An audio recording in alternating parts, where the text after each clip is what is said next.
Notimundo Estelar. Información inmediata.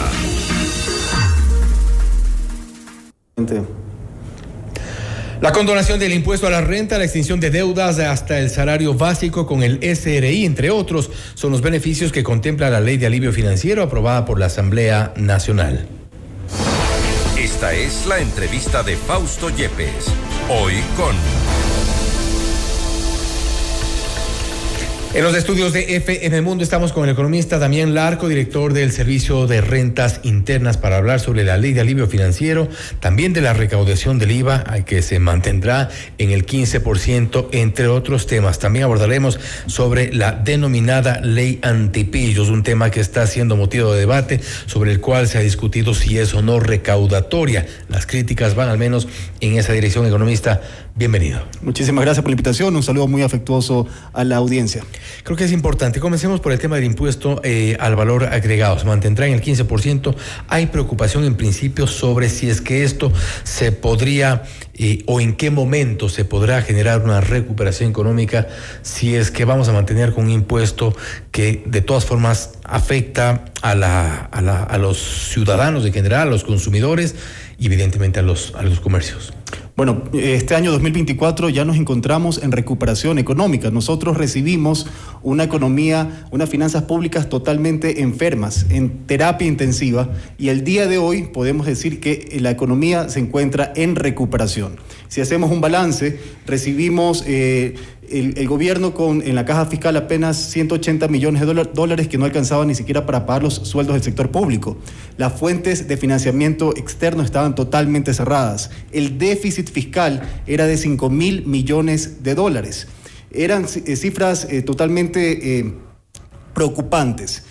La recaudación tributaria, la proyección de este año 2024 sin las leyes del presidente Noboa era que se iba a decrecer en 1.600 millones de dólares. Nosotros en corto tiempo le hemos dado vuelta a ese escenario tan preocupante que heredamos, y el día de hoy solo en recaudación tributaria hemos logrado crecer. En las ventas, en este segundo semestre del 2024 hemos crecido sostenidamente en las ventas.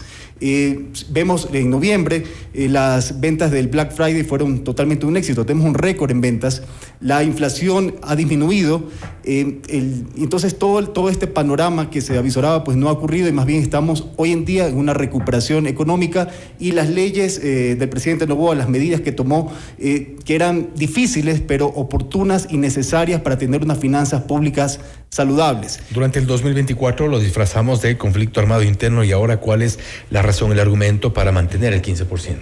Tenemos que continuar en ese camino de recuperación. Si bien nosotros, mencionaba, teníamos un déficit fiscal de 5.000 millones, eso quiere decir que nuestros gastos son superiores a nuestros ingresos. Pero ya no va a financiar este 3% adicional, ya no va a financiar el conflicto armado interno. Por supuesto que sí, el conflicto armado interno sigue. La guerra que se ha planteado contra las mafias que han sumergido en el terror a los ecuatorianos no ha acabado. Continúa, y se requieren los recursos para continuar con esta guerra decisiva a las mafias.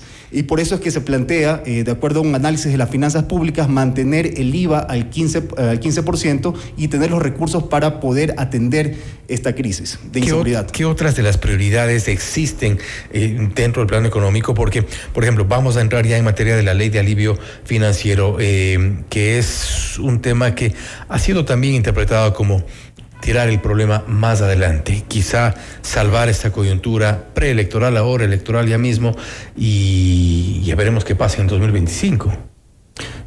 No, la ley de alivio financiero es importante, porque si bien las ventas han crecido de enero a octubre, han crecido en 1.6% las ventas, y en el segundo semestre crecen sostenidamente.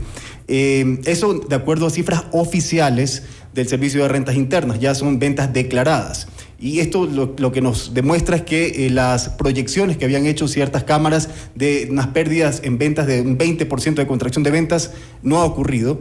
de acuerdo a la facturación electrónica tomamos los datos para verificar el movimiento que tenemos en noviembre, y por eso decía que tenemos récord en ventas en esta temporada de descuentos del Black Friday. En el Black Week aumentaron las ventas en un 9%, en el Black Friday un 46% y en el Cyber Monday aumentaron en un 30%, lo cual nos hace prever que en noviembre también las ventas van a seguir el mismo ritmo que han seguido los meses anteriores de crecimiento. Pero esto no quiere decir que todo esté bien. En una crisis siempre hay sectores que se benefician y otros que se ven perjudicados.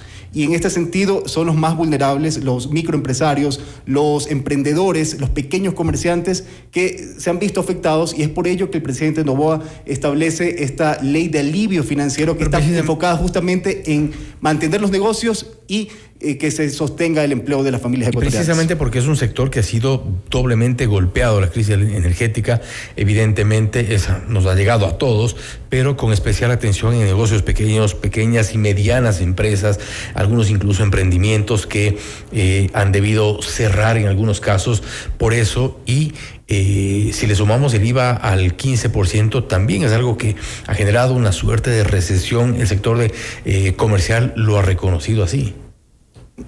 Por eso justamente está esta ley de alivio financiero. No estamos condonando deudas por más de $50 millones a los pequeños comerciantes. Aquellos que mantengan deudas con la administración tributaria de hasta $460, las vamos a condonar. Aquellos que están en el régimen RIMPE, Negocio Popular, que son aquellos que facturan hasta $20,000 en el año, vamos a condonar las deudas que mantengan de los ejercicios fiscales 2022 y 2023.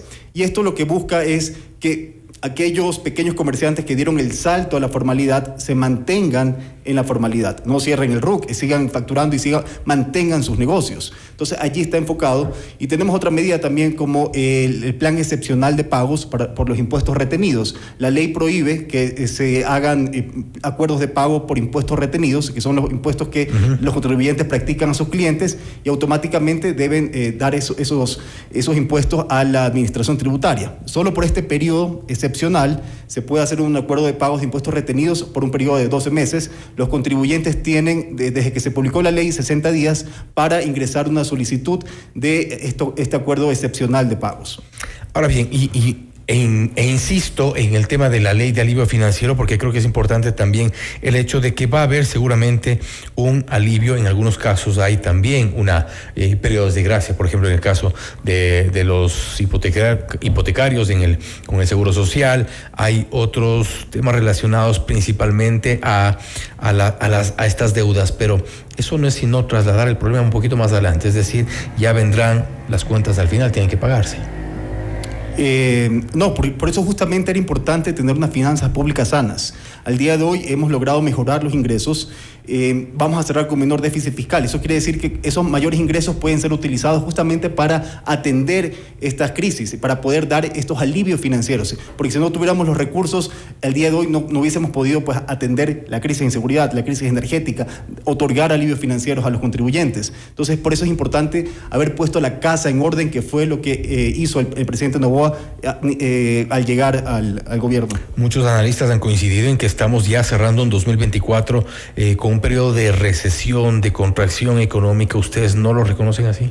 Nosotros recibimos el gobierno con recesión económica. Los dos últimos trimestres del 2023 tuvieron decrecimiento del PIB. Entonces, eso ya es una señal de recesión económica. Nosotros en el primer trimestre tuvimos crecimiento del PIB, el segundo decreció levemente, y esperamos que estos trimestres, a pesar de los desafíos que hemos vivido, pueda crecer el PIB. Y esto basado en las ventas, porque las ventas es un insumo para el cálculo del PIB también. ¿Cuál ha sido el principal golpe para la economía en este segundo semestre del 2024? Definitivamente, pues los cortes de energía, que tenemos ya el anuncio del presidente, pues que estos cortes de energía acaban el 20 de diciembre. Pero la buena noticia aquí es que esos cortes de energía pues no se convirtieron en una crisis económica, y los datos así lo revelan. Y también justamente por ello se propuso esta ley de alivio financiero, justamente para evitar que se convierta en una crisis económica. ¿Qué les hace pensar que no generó una crisis económica los cortes de energía? Porque tenemos los datos de ventas. No hubo una contracción en las ventas como se proyectaban las cámaras, que se iban a contraer las ventas en un 20%. Nosotros solo en octubre Con los cortes de energía logramos crecer un 5%. Noviembre tenemos récord en ventas por los descuentos del Black Friday. Entonces, eso es lo que nos hace prever que la economía se mantiene en movimiento y también la recaudación tributaria de una se ha incrementado. Importante de apagones de 12 y 14 horas al día. Se esperaba que eso ocurra, pero al final del día el promedio global muestra que hay un crecimiento. ¿Y de qué depende? Obviamente el alivio financiero, insisto, está enfocado en los pequeños comerciantes para que mantengan el negocio y las familias ecuatorianas también puedan mantener el empleo, y allí está otra medida también para aquellas compañías que mantengan el empleo de las familias ecuatorianas, que mantengan la nómina de los meses de octubre a diciembre en comparación con el 30 de septiembre del 2024, van a tener un apoyo del gobierno nacional, un crédito tributario, que es un porcentaje del aporte patronal IES, que se lo van a poder tomar como crédito tributario en el pago del impuesto a la renta del ejercicio fiscal 2024. Entonces, es un apoyo del gobierno nacional para conservar el empleo de las familias ecuatorianas. La denominada ley antipillos, que es la ley para combatir el lavado de activos, al menos así ha sido planteada desde el Ejecutivo, ha sido ya publicada en el registro oficial. Más allá de la pugna legislativo-ejecutivo, que es evidente, que es la pugna que nuevamente se ha reinaugurado para la escena política del país, se ha cuestionado mucho que se trata de una ley que en lugar de controlar el lavado de activos, lo que va a hacer es simplemente hacerles pagar impuestos a quienes lavan activos. La Asamblea alegó que esta era una ley recaudatoria, que se le iba a meter la mano en el bolsillo a los ecuatorianos, y en base a ese criterio archivó la ley. Pero eso es falso. La ley antipillos no es recaudatoria, más bien se le disminuye el impuesto al 73% de los ecuatorianos que adquieren autos usados, que antes pagaban el 1%, ahora con esta ley van a pagar el 0.75%. Entonces van a pagar menos impuestos. Recordemos que este impuesto a la compra de vehículos usados ya está vigente desde el año 1998 y es el 1% y aplica sin importar el precio del vehículo. Si yo puedo comprar un vehículo de $5,000 o de $80,000, igual pago el 1%. ¿Qué dice la Constitución? Que los impuestos deben ser progresivos. Quien más tiene, más debe pagar. Y eso es lo que estamos haciendo con la ley antipillos, corrigiendo este impuesto y que sea progresivo. Y hay una tabla. Aquellos vehículos que sean hasta $20,000 van a pagar el 0.75%, van a pagar menos. Aquellos que estén entre $20,000 y $50,000 van a seguir pagando el 1%, y solo aquellos que compren vehículos usados con un costo superior a los $50,000 van a pagar hasta el 4.25%. Entonces, el 73% de quienes compran vehículos se ven beneficiados, van a pagar menos impuestos. El 25% sigue pagando el 1% y apenas el 2% de quienes adquieren carros usados van a pagar más. En ese sentido, ¿en qué parte se controla el lavado de activos? Porque estamos hablando solo de recaudación. Este impuesto, el título, la ley antipillos es la mejora recaudatoria a través del combate al lavado de activos. La mejora recaudatoria, los asambleístas lo han comprendido como incremento de la recaudación, y eso no es mejora recaudatoria. Lo que quería decir, hace un momento, van a pagar tanto de hasta $20,000, hasta $50,000 otro monto, más allá de $50,000 otro porcentaje. No hemos hablado todavía de cómo así se combate el lavado de activos. Por eso, mejora recaudatoria, lo que se quería decir es que se va a corregir el impuesto, que este impuesto sea progresivo.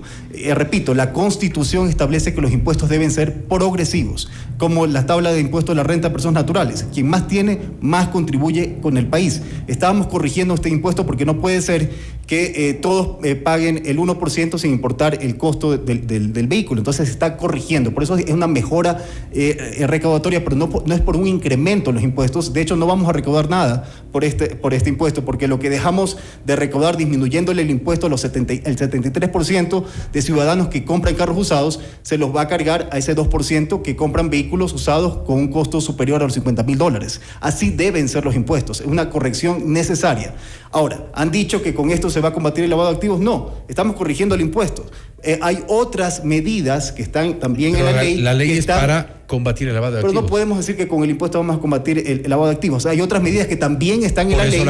Que también están en la ley y que son justamente encaminadas para combatir el lavado de activos. No podemos mezclar las cosas.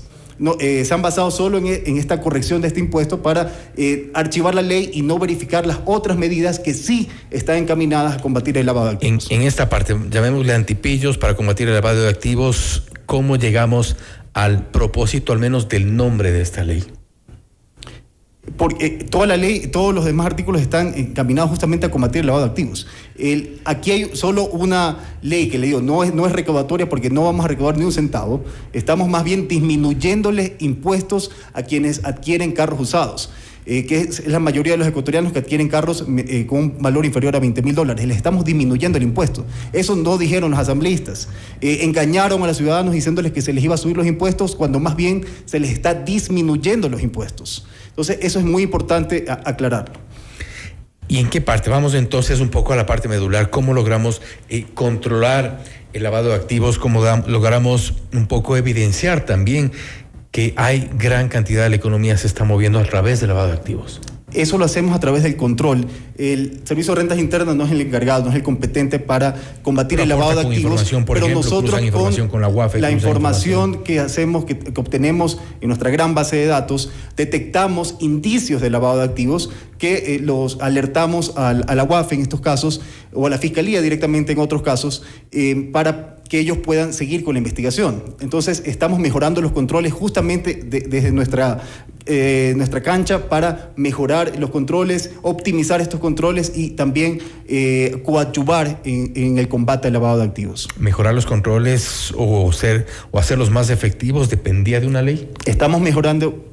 Claro, es que hay que darle más atribuciones, en este caso a la UAFE, para que pueda combatir efectivamente el lavado de activos, y eso es lo que hace la ley. Pero la esencia yo soy muy respetuoso de las competencias. Yo soy muy respetuoso de las competencias. Lo que hago es aclarar que el impuesto en base al cual han archivado la ley no es recaudatorio, y ha quedado bien claro aquí que más bien estamos disminuyendo el impuesto para quienes adquieren vehículos usados, que es un 73% de que adquieren vehículos con un costo inferior a los $20,000.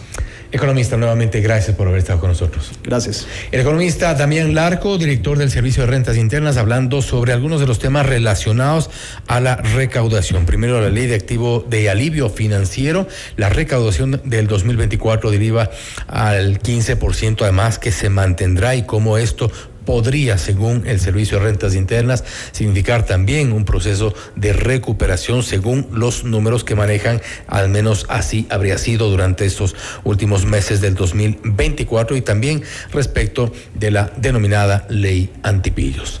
Esto es Notimundo Estelar, siempre bien informados. Noticias, entrevistas,